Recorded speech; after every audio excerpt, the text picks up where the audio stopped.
Quando termino o seminário, há muitas dúvidas. Aí eu passo para uma fronteira que você já mencionou aí, né? Como é que foi essa transição? Quando eu termino o seminário, eu fui para uma cidade chamada Campina Grande. Os 4 anos de seminário, inclusive o primeiro ano, em total insegurança, eu já estava numa igreja sem pastor, porque não tinha pastores suficientes, e eles queriam utilizar os seminaristas. Eu hoje olho para trás, eu lembro assim, eu não pregava, eu fazia exposições das minhas experiências iniciais, eu abria um versículo da Bíblia e aplicava aquilo à minha experiência, e era como se eu estivesse ensinando ou pregando para as pessoas. Isso no primeiro ano. No segundo ano em diante, já comecei a me esforçar, porque aí eu comecei a estudar mais grego, hebraico, fui aprofundando um pouco mais, já tem um pouco mais de conteúdo. Eu sei que termina, os 4 anos eu fiquei em Cabedelo, nas férias sempre ia para o sertão, trabalhei na campanha Nordeste Urgente, eu comecei muito a me identificar com a experiência de Paulo Freire, que eu conheci como estudante, em Angicos, no meu estado. Eu comecei a respeitar a experiência das pessoas e entendi que o papel paralelo, isso eu comecei a entender assim, de uma maneira muito, eu diria, muito rudimentar, mas eu fui praticando, que era me inscrever no sistema antigo chamado Mobral, Movimento Brasileiro de Alfabetização. O meu desejo era que eu fosse para o sertão, e eu fui para o sertão alfabetizar pessoas. Junto com isso, eu comecei a trabalhar nesse programa que a Rede Globo encabeçou na época, que era o Nordeste Urgente, e eu pegava nos fins de semana cestas básicas e ia entregar para as pessoas no sertão. E assim a minha convivência.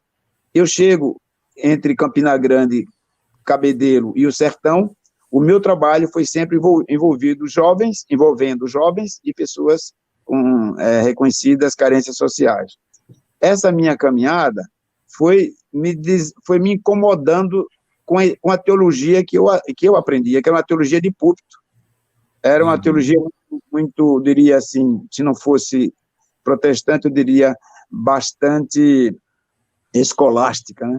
Muita intelectualidade, pregações muito arrojadas, tinha que ter todas as divisões, toda a elucidação, era um aprofundamento teológico que eu acredito que 10% da igreja não entenderia o que eu iria falar se eu fosse caminhar pela exuberância da formação que era proposta.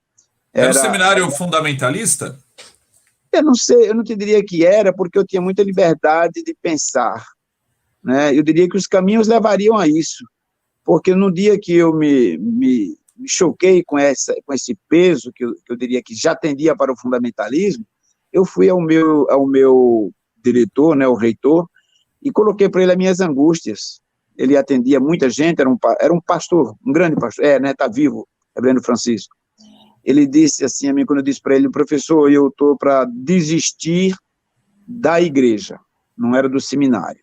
Aí ele disse, nunca desista da igreja, porque a igreja vai ter sempre um limite, e aí cabe ao pastor. O limite é até onde a Bíblia é levada a sério, até onde a Bíblia é entendida e aplicada. Você fazendo assim, nunca vai faltar a igreja para você, então não desista da igreja. Porque pessoas com interpretações erradas, você vai ter sempre. E ele me disse uma coisa que eu não esqueci. Ele disse, a maior base para você entender que a interpretação está errada, que a interpretação está incoerente, é quando a pessoa diz que é só a Bíblia e pela Bíblia sem sair da Bíblia. E eu achei interessante, porque, a princípio, para mim, isso era o fundamento. Ele disse, porque quem diz isso tem medo de se expor na sua vida prática. Tem medo de mostrar a incoerência que a Bíblia é para entre o que ele prega e o que ele vive. Então, foi uma longa conversa, eu lembro que foi um dia de manhã, eu saí da aula para conversar com o reverendo Francisco, foi uma longa e proveitosa conversa.